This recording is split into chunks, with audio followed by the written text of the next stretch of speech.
መርከቡም ሰራዊቱም ለባህሩ ዝግጁ ነው። ባህር ኃይል ወደቡን ለመቆጣጠር ዘመቻው ሊታወጅ ነው። ኢትዮጵያ አዳዲስ ተዋጊ መርከበኞችን አስመርቃለች። ጋዛ እየነደደች ነው። እስራኤል በጋዛ ከባድ ጥቃት ጀመረች። ተመድና አውሮፓ ህብረት እስራኤልን አስጠንቅቀዋል። መርማሪ ቦርዱ የዘር ማጥፋት ወንጀል መፈጸሙን ያጋለጠ ሪፖርት ይፋ አድርጓል። ትራምፕ የ15 ቢሊዮን ዶላር ክስ ሊመሰረቱ ነው። አብራችሁን ስትቆዩ እነዚህንና ሌሎች መረጃዎችን በዝርዝር የምናስደምጣችሁ ይሆናል። ሰላም ውድ የሁሉ ዴይሊ ቤተሰቦች እንደምናላችሁ። ቻናሉን ሰብስክራይብ፣ ላይክ፣ ሼር ያደርጋችሁ እስከ መረጃዎቻችን ፍጻሜ አብራችሁን ቆዩ።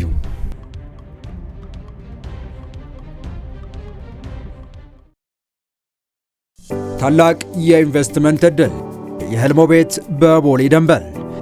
ታዋቂው ቪስኮ ሪል ስቴት ያለቁ ዲፕሎማቲክ አፓርትመንቶችን በሚያስገርም ቅናሽ ይዞ መጥቷል። ሰሚ ፊኒሽድና ሙሉ በሙሉ ያለቁ ፉል ፊኒሽድ አፓርትመንቶችን በአዲስ አበባ መሃል በቦሌ ደንበል የራሱ የሆኑ ዲጂታል ካርታ ያላቸው በጥራት የተሰሩና ሰፊ ክፍሎች ያሏቸው ቤቶች የሆኑ ለውስን ቀናት ብቻ የባል ቅናሽ አዘጋጅተናል። የ153 እና 167 ካሬ ሜትር ቤቶችን በ4.5 ሚሊዮን ብር ቅናሽ 25% ቅድመ ክፍያ በመክፈል የቤት ባለቤት መሆን ይችላሉ። ቀሪውን እስከ 2 ዓመት እየኖሩበት ወይም አከራይተው መክፈል ይችላሉ። ቢኖሩበት በምቾት ቢያከራዩት ለዲፕሎማቶች በዶላር መልሰው ቢሸጡ ደግሞ ከፍተኛ ትርፍ ያገኛሉ። አፓርትመንታችን ሰፊ ሎቢ፣ የቆሻሻ ማስወገጃ ቦታ፣ የደህንነት ካሜራዎች፣ በቂ የመኪና ማቆሚያ እና የመሰብሰቢያ አዳራሽ ያለው ሰፊ ቴራስ ይዟል። የህልሞ ቤት ዛሬውኑ ይጠብቆታል። ለበለጠ መረጃ በ0985 51 8379 ወይም በ0972 46 9774 ይደውሉ። ቪስኮ ሪል ስቴት። የኢትዮጵያ ባህር ኃይል አዳዲስ በዓለም አቀፍ ደረጃ ተወዳዳሪ የሆኑ ተዋጊ መርከበኞችን ማስመረቁን የባህር ኃይል አስታውቋል። በቅርቡ ዋና መስሪያ ቤቱንና ማሰልጠኛውን ያስመረቀ የኢትዮጵያ ባህር ኃይል ዓለም አቀፍ ስታንዳርድ በጠበቀ መልኩ የሌሎች ሀገራት ባህርተኞችን ማሰልጠን በሚችልበት ቁመና ላይ መሆኑን የኃይሉ ዋና አዛዥ አድሚራል ክንዱ ገዙ ተናግረዋል። ሪር አድሚራል ክንዱ አክለውም ወደ ቀይ ባህር ተሳትፎ ለመመለስና የባህር ባለቤት ለመሆን እየተደረገ ባለው ዝግጅት የውጭ ሀገራት ዜጎችን ለማሰልጠን የሚያስችል አስተማማኝ የባህር ኃይል ማሰልጠኛ ተቋቁሞ ተገንብቷል ብለዋል። በሀገር ውስጥና ከውጭ ሀገራት አሉ የተባሉ የባህር ኃይል ማሰልጠኛ ማዕከላት የሰለጠኑ መርከበኞቹ ተዋጊ መርከቦችን በሚገባ መጠቀምና የባህር ላይ ውጊያዎችን በአስደናቂ ሁኔታ ማካሄድና ድል ማድረግ የሚያስችል ብቃት ይዘው መመረቃቸውን የገለጹት ዋና አዛዡ ከ30 ዓመታት በፊት የደርግ መንግስትን ለውድቀት ባህር ኃይሉን ደግሞ ለመበታተን የዳረገው ጦርነት በታጣቂዎች አሸናፊነት ከተቋጨ በኋላ ባህር ኃይሉ ይጠቀምባቸው የነበሩ ዘመናዊ የውጊያና የአሳ መርከቦች በየስርቻው ወድቀው መለዋወጫ ሲሆኑ ማየት እጅግ ያስቆጫቸው እንደነበረ ገልጸው አሁን ይህን ሀገራዊ ቁጭት የሚሽር ኃይል መደራጀቱን አስረድተዋል። ጦርነቱ በደርግ ሽንፈት ሲጠናቀቅና ኤርትራ ተገንጥላ ሀገራችን ባህር አልባ ስትሆን የባህር ኃይሉም ፍጻሜ መሆኑን የገለጹት ዋና አዛዡ ከ3 አስርት ዓመታት ከፍተኛ ቁጭትና ህልህ በኋላ ዳግም የተቋቋመው ባህር ኃይል ፕሮፌሽናል የሆኑ እና በየትኛውም ዓለም ስምሪት ቢሰጣቸው በብቃት የሚወጡ የባህር ኃይል መኮንኖች እያስመረቀ መሆኑን ገልጸው ከለውጡ በኋላ መንግስት ባህር ኃይሉን ለማቋቋም የወሰደውን ቆራጥ ውሳኔ አድንቀዋል። ነገ ከነገ ወዲያ ሀገራችን የምታስበው ቦታ ላይ ስትገኝ ኃላፊነት ወስዶ የባህር በሩን ዳርቻና ድንበርን በአግባቡ የሚጠብቅና የሀገራችን ሉዓላዊነት የሚያስከብር ኃይል እየተገነባ መሆኑን የገለጹት አድሚራል ክንዴ ገዙ በጣም በቅርብ የምናስበውና የምንፈልገው ስፍራ ላይ መገኘታችን ስለማይቀር ከወዲሁ አስፈላጊውን ሁሉ ዝግጅት እያደረግን ነው ሲሉ አክለው ገልጸዋል። በቀጣይ መረጃ ከአንድ ሳምንት በኋላ 2 ዓመት የሚሞላው እስራኤል በጋዛ ላይ ያካሄደችው ያለው መጠነ ሰፊ ወታደራዊ ዘመቻ አሁንም ተባብሶ ቀጥሏል። እስራኤል ጋዛን ለመቆጣጠር ባወጣችው ዕቅድ መሰረት ከባድ የአየር ድብደባና የእግረኛ ሰራዊት ጥቃት በጋዛ ላይ ከፍታለች። በዚህም ጋዛ ውስጥ ያሉ ህንፃዎች በእስራኤል የጦር አውሮፕላኖች እየወደሙ ሲሆን ይህንንም የእስራኤል የመከላከያ ሚኒስቴር ኢዝራኤል ካትዝ ጋዛ እየነደደች ነው ሲሉ ገልጸውታል። መስከረም 26 2016 ዓ.ም ሐማስ ባልተጠበቀ ሁኔታ በእስራኤል ላይ የፈጸመውን ጥቃት ተከትሎ 1200 ሰዎችን ከገደለና 251 ሰዎችን ካገተ በኋላ እስራኤል በጋዛ ላይ ከባድ ጥቃት ስትፈጽም ቆይታለች። በሐማስ የሚመራው የጋዛ ጤና ሚኒስቴር እንዳለው ከ60 ሺህ በላይ የጋዛ ነዋሪዎች ተገለዋል። አሁን የተከፈተው ጥቃት ደግሞ የሚሞቱትን ሰዎች ቁጥር እንደሚጨምረው ተሰግቷል። በተያያዘ መረጃ የእስራኤል ወታደሮች ጾታዊ ጥቃት ፈጽመዋል ሲል የተባበሩት መንግስታት ድርጅት የዘር ማጥፋት ሪፖርት አመላከተ። የተባበሩት መንግስታት ድርጅት መርማሪ ኮሚሽን እስራኤል በጋዛ ውስጥ በሚገኙ ፍልስጤማውያን ላይ የዘር ማጥፋት ፈጽማለች አለ።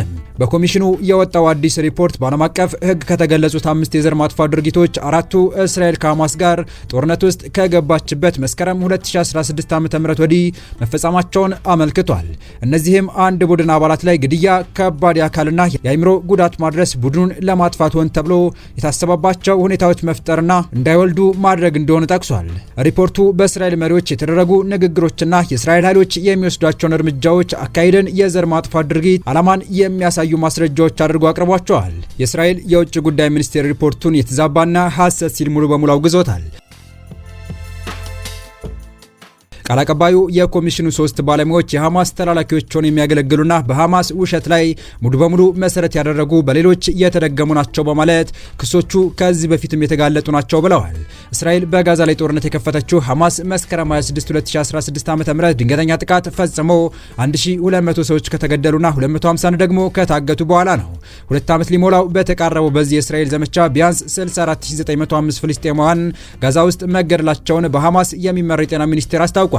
3 አባላት ያሉት ገለልተኛው ዓለም አቀፍ መርማሪ ኮሚሽን የሚመራው ደቡብ አፍሪካዊቷ የቀድሞ የተባበሩት መንግስታት የሰብአዊ መብት ጉዳዮች ኃላፊ እና የሩዋንዳ የዘር ማጥፋት ወንጀል ዓለም አቀፍ ፍርድ ቤት ፕሬዝዳንት በነበሩት ናቪ ፒሌይ ነው። አዲሱ የኮሚሽኑ ሪፖርት የእስራኤል ባለስልጣናትና ወታደሮች በአውሮፓውያኑ 1948 በተቀመጠው የዘር ማጥፋት ብያኔ ላይ ከተገለጹት 5 የዘር ማጥፋት ድርጊቶች መካከል 4ቱን በጋዛ ውስጥ ፍልስጤማውያን ላይ መፈጸማቸውን አመልክተዋል።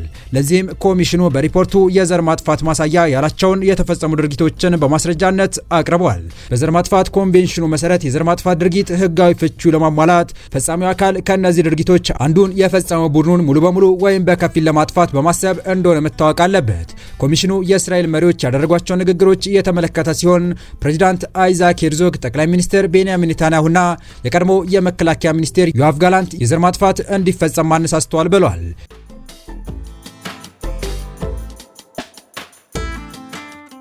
በተጨማሪም የእስራኤል ባለስልጣናትና በጋዛ የሚገኙት የእስራኤል ጸጥታ ኃይሎች አካሄድን መሰረት በማድረግ ሊደመደም የሚችለው የዘር ማጥፋት ዓላማ ብቸኛ ምክንያት መሆኑ ነው ይላል። ኮሚሽኑ የአፈጻጸም ሁኔታ ሆን ተብሎ ታይቶ በማይታወቅ መጠን ፍልስጤማውያን ላይ ከባድ መሳሪያዎችን በመጠቀም መግደልና ከፍተኛ ጉዳት ማድረስ፣ በሃይማኖታዊ ባህላዊና የትምህርት ቦታዎች ላይ ስልታዊና ሰፊ ጥቃቶችን መፈጸምና ጋዛን መክበብ፣ ነዋሪዋን ማስራብ ተፈጽሟል ብሏል። የእስራኤል መንግስት ግን እርምጃው የሐማስን አቅም በማውደም ላይ እንጂ በጋዛ ህዝብ ላይ ያነጣጠረ እንዳልሆነ አጥብቆ ይከራከራል። ኃይሎቹም በዓለም አቀፍ ሕግ መሰረት እንዲንቀሳቀሱና በእስላማዊ ዜጎች ላይ የሚደርሰው ጉዳት ለመከላከል አስፈላጊውን ሁሉ እንደሚያደርጉ ይናገራል። እስራኤል በጋዛ ላይ ጥቃት በከፈተችበት የመጀመሪያው ዕለት ጠቅላይ ሚኒስትር ኔታንያሁ ክፉ ከተማ ብለው በጠሯት ጋዛ ውስጥ ሐማስ በሚገኝባቸው አካባቢዎች ሁሉ ከባድ የበቀል እርምጃ እንደሚወስዱ መናገራቸውን የኮሚሽኑ ሰብሳቢ ለቢቢሲ ተናግረዋል። ጠቅላይ ሚኒስትሩ ክፉ ከተማ የሚለውን ሀረግ መጠቀማቸው አጠቃላይ ጋዛ ከተማን እንደ ተጠያቂና የበቀል ኢላማ አድርገው እንደሚመለከቷቸው ያሳያል። እናም ፍልስጤማውያን በቶሎ ለቃቸው ውጡ፣ ምክንያቱም በሁሉም ቦታ የኃይል እርምጃ እንወስዳለን ብለዋል ሲል አስረድቷል።